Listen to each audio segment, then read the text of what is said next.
Isaiah 40. Comfort, comfort my people, says your God. Speak tenderly to Jerusalem and cry to her that her warfare is ended, that her iniquity is pardoned, that she has received from the Lord's hand double for all her sins. A voice cries, "In the wilderness prepare the way of the Lord. Make straight in the desert a highway for our God. Every valley shall be lifted up, and every mountain and hill be made low.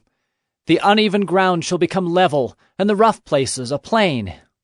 And the glory of the Lord shall be revealed, and all flesh shall see it together, for the mouth of the Lord has spoken." A voice says, "Cry!" And I said, "What shall I cry?" All flesh is grass, and all its beauty is like the flower of the field. The grass withers, the flower fades when the breath of the Lord blows on it. Surely the people are grass. The grass withers, the flower fades, but the word of our God will stand forever. Get you up to a high mountain, O Zion, herald of good news. Lift up your voice with strength, O Jerusalem, herald of good news. Lift it up, fear not. Say to the cities of Judah, Behold, your God! Behold, the Lord God comes with might, and his arm rules for him. Behold, his reward is with him, and his recompense before him. He will tend his flock like a shepherd. He will gather the lambs in his arms. He will carry them in his bosom, and gently lead those that are with young.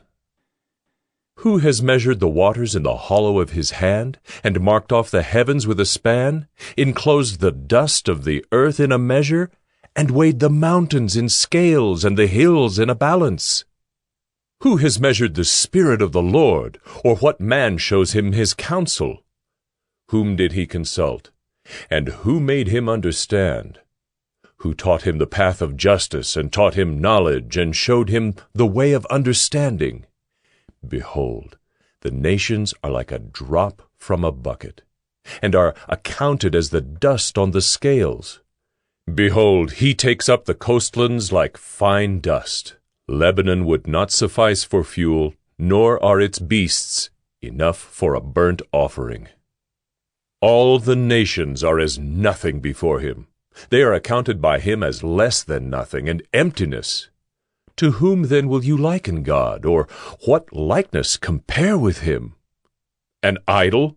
A craftsman casts it, and a goldsmith overlays it with gold, and casts for it silver chains. He who is too impoverished for an offering chooses wood that will not rot. He seeks out a skillful craftsman to set up an idol that will not move. Do you not know? Do you not hear? Has it not been told you from the beginning? Have you not understood from the foundations of the earth? It is he who sits above the circle of the earth, and its inhabitants are like grasshoppers, who stretches out the heavens like a curtain, and spreads them like a tent to dwell in, who brings princes to nothing, and makes the rulers of the earth as emptiness. Scarcely are they planted, scarcely sown, scarcely has their stem taken root in the earth, when he blows on them, and they wither, and the tempest carries them off like stubble. To whom then will you compare me that I should be like him, says the Holy One? Lift up your eyes on high and see. Who created these? He who brings out their host by number, calling them all by name, by the greatness of his might, and because he is strong in power, not one is missing. Why do you say, O Jacob, and speak, O Israel?